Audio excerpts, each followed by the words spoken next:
Hello everyone. If you don't already know me, my name is Caitlin. I'm 18 years old and I am an autism and youth advocate. As of recently, I have completed my Leaving Cert exams and thus my secondary school education. As I've now officially completed my secondary school education, having started in 2020 and finished in 2026, I have decided to make this video where I basically share my general experience in the Irish education system with you. This video will also be published on my Spotify podcast as a special episode. My podcast is called the Neurodivergent Navigator podcast, which is a podcast where I speak about autism and autism awareness. I'm going to be sharing my experiences in school to date from both a general perspective, but also from the perspective of a young autistic woman and as someone who has faced mental health difficulties as a teenager. I will be sharing some of my experiences from both primary and secondary school, but mostly secondary school. In terms of the structure of this video, in this video I will be touching on the following topics. Why I am making this video, I will briefly outline what having autism in primary school was like for me. I will be talking about my experience in secondary school from first year to third year, which is the junior cycle years. I'll be talking about my experience in secondary school from transition year or fourth year to sixth year, which is the senior cycle years. I will discuss some tips and insight into how I successfully navigated through secondary school as an autistic girl and as someone who faced the challenges that I did. Finally, I will finish with some of the ways that I felt supported in secondary school, but also some ways I personally believe that students' experience in secondary school could be improved, particularly for neurodivergent people. Before I officially begin, I would like to outline some disclaimers, content warnings, and really why I am making this video. I have not been paid, directed, or in any way told by any person, body, or organisation to make this video. I have chosen to make this video on my own accord. This video will contain some references to and mentions of self-harm, suicide, body image, and struggles with mental health in general. Viewer discretion is advised. So the reason why I've chosen to make this video is not to harshly criticise or give out to any person, organisation, or the education system as a whole, nor is it to gain attention, sympathy, or views online by sharing some sort of sob story. I have made this video to give awareness to and shed some light on some of the struggles that autistic, neurodivergent people and people in general face in the education system. To do this in the most authentic way possible, I am choosing to share some of my own experiences. By sharing this information about myself, it will also allow me to feel more confident and let you to get to know me better. The aim of this video is to help people understand and see some of the struggles, challenges, and difficulties that autistic, neurodivergent people and people in general may face during their time in school that might not always be visible or apparent to others. I want to bring awareness to these kind of struggles so that they are able to be prevented when possible in the future for other young people with improvements in the education system. I also want this video to help those who are autistic, neurodivergent, or those who have faced or are facing any kind of difficulties during their time at school to feel seen, less alone, and see that there is a person who has experienced challenges like them and managed to get through them. So, without further ado, here is an outline of some of my experiences I had during my time in school and the Irish education system. To start, I was diagnosed with autism when I was around 8 years old. From what I could remember from primary school, I think I always knew that I was different from other children, and I tried to suppress and hide my differences when I could. I would wonder why I was bothered by and got upset at things like changes in routine, loud sudden noises, and food choices, for example, when other kids were not bothered by things like that.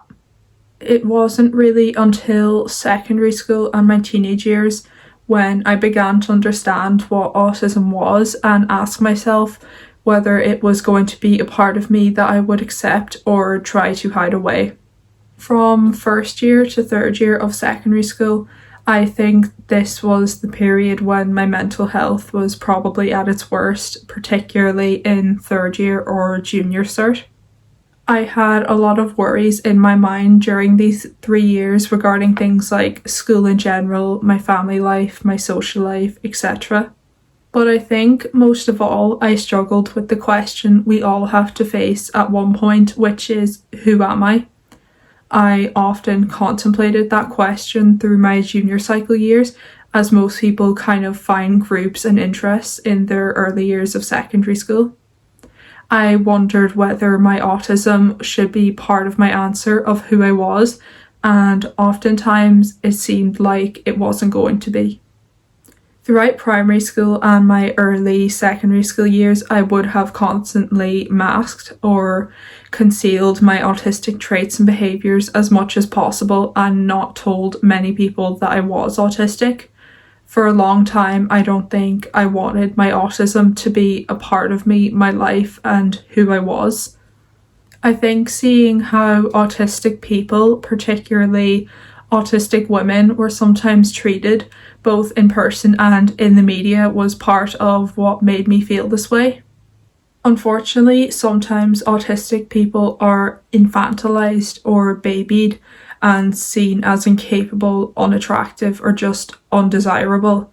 For autistic women in particular as well, when they are experiencing a meltdown or feel upset, they are far more likely to get dismissed as being dramatic or hormonal or something like that than autistic men are. During my third year of secondary school, this was when my mental health was at its lowest point. I was overcome and overwhelmed by a variety of aspects in my life, most specifically school, the junior cert, and answering that question of who I was.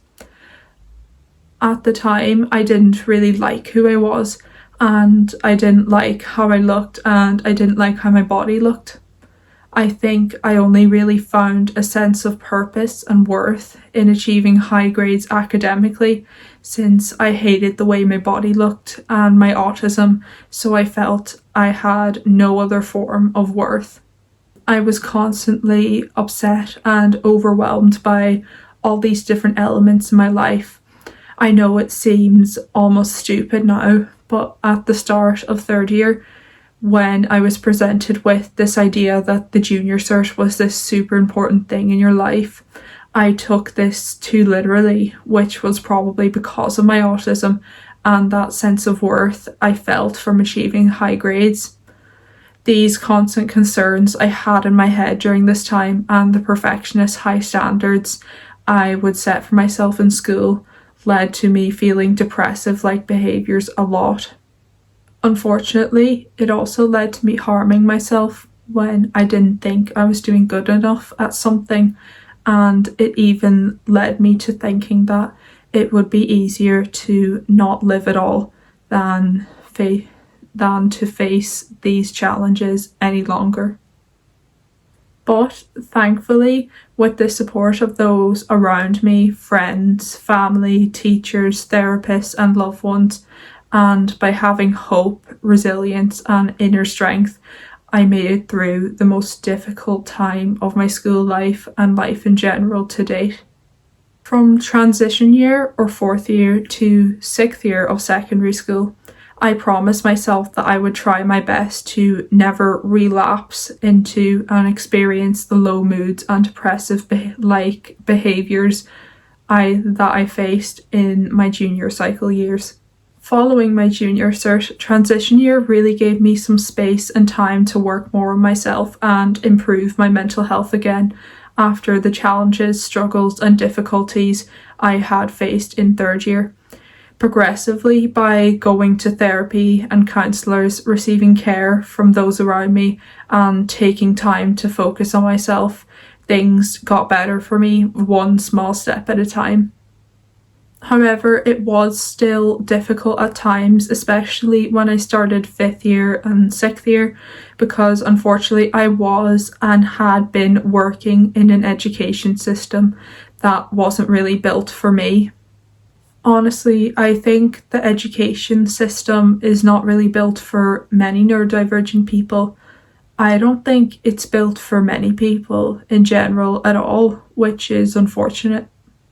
I think for the majority of my own secondary school experience, I've spent more time adapting to how to learn in this system that wasn't built for me than actually learning the content within it. It was difficult for me to learn and adapt to writing what examiners were looking for rather than writing what made sense to me personally. I don't think other non-autistic people had that difficulty to the same degree, so at times in class I felt like I was falling behind. Some of the struggles, challenges and difficulties that I face in the education system, particularly at senior cycle, both in general and as an autistic girl, have now become more clear to me since I have finished. Some of the ways that I struggled in the education system include the following. I needed my notes phrased, structured, and presented in a way I liked and could understand in order for me to use them. I didn't really like using other people's notes that much, and notes that weren't my teacher's or something I wasn't used to or couldn't understand. This meant I didn't really want grinds or other resources made by someone unfamiliar to me, and often had to go through the notes that I had excessively in order to understand them. I would spend excessive amounts of time on questions, homework, and assignments. I remember one time in 6th year, I spent 9 hours writing an answer to an English essay question because I wanted it to be that perfect, despite the fact in the exam you only have an hour to do one.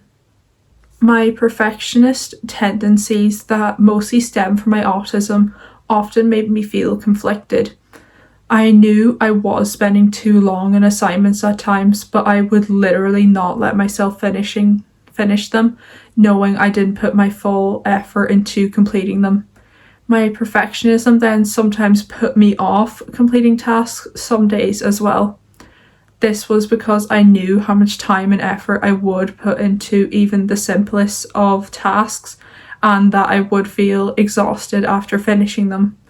Although perfectionism and always trying my best is typically seen as a positive trait, and it overall has helped me get to the standard I have when I did my Leaving Cert, sometimes it would just drain me rather than actually helping me learn something. Taking questions too literally. For context, I took every subject at higher level except for maths. When I would answer exam questions in certain subjects and they would use a certain verb in the question, such as outline, describe, or mention, sometimes it would come off as rather broad and non-specific to me, if that makes sense. This often caused me to spend longer trying to adapt to how to answer questions in the exam rather than learning the actual content. I would sometimes misinterpret what the question was asking and could only understand it from my point of view rather than the examiner's. I would also sometimes write too much or too little, or just not the answer that the examiner was looking for because of misinterpretation and the broad verbs used in the question. I did adapt to answering questions the right way and in time constraints in the end, but it was still challenging for me nonetheless. In exams, it's kind of all go, go, go, and sometimes I needed to think about a question and perfect the answer I was going to write because of the questions being hard for me to interpret at times and my perfectionist tendencies, as I mentioned. But this would then take time away from me to answer. I am really hypersensitive, which basically means I need total silence in a room in order to fully concentrate on a task and complete it the best I can. I remember when I was doing any class test, if there was even a little bit of chatter in the background, and I didn't have some sort of noise cancelling tool with me, I would often lose my concentration, focus, and train of thought. When I would come home every day, I would be exhausted from having masked my autistic traits and behaviours all day. Even though I've now accepted my autism, masking is still a habit of mine. As well as this, I would become even more exhausted because the system is generally so demanding and you have to meet those constant demands in order to perform highly in it. Along with the long school day and homework, I have seen people also generally recommend Leaving Cert students study for like 4 hours on weekdays and 6 to 8 hours on weekends. Honestly, that is just insane to me because people also have other stuff going on that's not school, like sports, clubs, driving lessons, part-time jobs, and so on. Personally, that amount of study was not something I could do often because of being exhausted from masking and spending so much time on just one task, as I've mentioned, and I had my own outside of school stuff too. The big countdown to the Leaving Cert I would often see on social media like TikTok also didn't help my stress. When I would get upset or stressed when trying to study or do homework, it would take me a lot of time to calm down and recuperate. When I am upset or have a meltdown, I basically go non-verbal, cannot talk at all, and need to be by myself for a while. This meant that communicating to someone what was wrong would take me a while. I would need a lot more time to feel better until I was able to get back to my work and study compared to how much time a non-autistic person probably would need to recover. So in terms of how I managed to successfully navigate through and complete my secondary school education, I am happy to say that I never relapsed or experienced the harsh feelings to the same degree that I did in third year. This was obviously easier said than done though, and like I said, it was all small steps. Mainly from transition year to sixth year, both inside and outside of school, I progressively gained confidence, resilience, and a positive mindset through numerous ways. Whether it was something big like going to the gym or something small like complimenting someone in a shop. I committed to things like keeping myself physically and mentally healthy as much as I could, trying new things and meeting new people. I also always kept a phrase in mind, especially when I was doing schoolwork, that one of my therapists who helped me on my recovery journey told me. This phrase was, "Your best may not be perfect, but it is enough." I was also lucky to be able to access various support systems in my secondary school to help me with my school experience and exams, which I am so thankful for. For example, I had a separate locker in a quiet room away from the loud, crowded corridors. As well as this, I was granted approval for the reasonable accommodations at certificate exams race scheme. This scheme ensures that students with special educational needs, disabilities, or medical conditions can access Irish state examinations such as the Leaving Cert and Junior Cert on an equal basis with their peers. In my case, this meant that when I sat my exams, both house exams and my actual junior and Leaving Cert, I was in a quieter room with fewer people rather than a crowded exam centre. Of course, I'm also so grateful to have had all the support, guidance and care I had from my family, friends, partner, therapists, coaches, teachers, SNAs and loved ones. I think if I were asked what got me through secondary school, I would say it was a combination of support, guidance and care from those around me, but also resilience, confidence and faith in myself. As well as that, even though it is one of the most difficult things to do, knowing when to reach out for support, advice or just a person to talk to also helped me on my journey. Sometimes I had to see that it was time to take a small break, breathe, and put the pen down for a moment.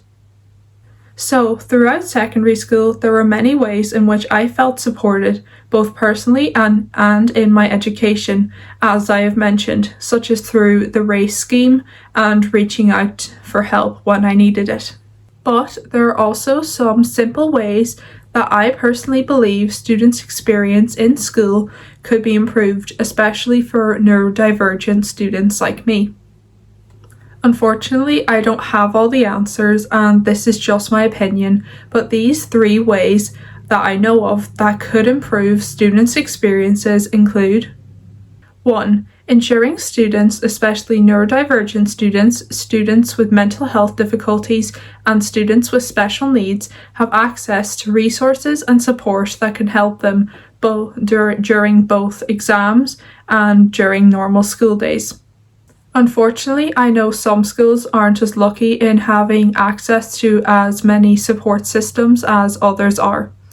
But I think just trying to ensure students have access to even a small amount of resources and/or a small level of support when possible can make such a difference in someone's education and personal growth. 2. Making the terms in exam questions more clear. I know the point of the education system and the Leaving Cert specifically is that the subjects, especially at higher level, are meant to be hard, thought-provoking and difficult. However, there could be a case where any student could end up in a position like I once was at the start of 5th and 6th year in the actual exams. Because the day of an exam is so stressful for a lot of people, mistakes can easily be made, unfortunately. A student could end up misinterpreting a certain question because of how it was phrased, forget how much to write for an answer, or forget how much time to spend on an answer, for example. This mistake prevents them from achieving their full potential and the grades that they want. I know it is really up to the student to learn the specific guidelines for each subject's exam. But I personally believe that this information, really just regarding time management, should be provided at the start of exam papers where the instructions and guidelines are listed. Students should be able to know from looking at these guidelines in the exam the maximum and/or minimum amount of time that they should be spending on a question and how many words or pages their answer for a question should be. I know this is the case in some subject exam papers already, which is great. I remember liking the fact that my Maths Junior Cert exam papers had certain sized answer boxes and recommended time allocations for example 2. I personally think that the small and accidental mistake of running out of time, writing too much or too little in an exam because of stress can be prevented by having these clear guidelines in all papers where applicable. This would benefit all students, especially those who like having specificity and specific time allocations like I do. In terms of the phrasing of questions, I know all too well that exams are meant to be hard, but I believe that doesn't mean questions should be phrased in the most indecipherable way possible, if that makes sense. 3. Promoting more positive and encouraging messages in school, online, and to each other, rather than just study all of the time, especially for leaving and junior certs. Most of the time, and for most cases, by promoting positive and encouraging messages like "you can do it" or "you've got this," motivates people to work a lot more than messages like "you'll fail if you don't study this many hours." I am aware that the education system is always trying their best to improve things for students, both in primary and secondary school. I also know that there are more projects and continuous assessment and things like that coming in for the new Leaving Cert, which aim to help students' stress levels ease a bit more, which I'm happy to see. For those who are watching who have completed their Leaving Cert, Junior Cert or LCA exams, congratulations. For those who are still on their primary or secondary school journey like I was, I wish you the very best and hope that your experience will start and end on a positive note like mine did. Thank you so much for listening to my video. I honestly don't know how far this video will go, but even if just one person finds this video helpful, relatable, and or valuable, then that genuinely means the world to me and makes me feel that I have made a difference, even if it's small. Have a great day or night, and as always, stay weird.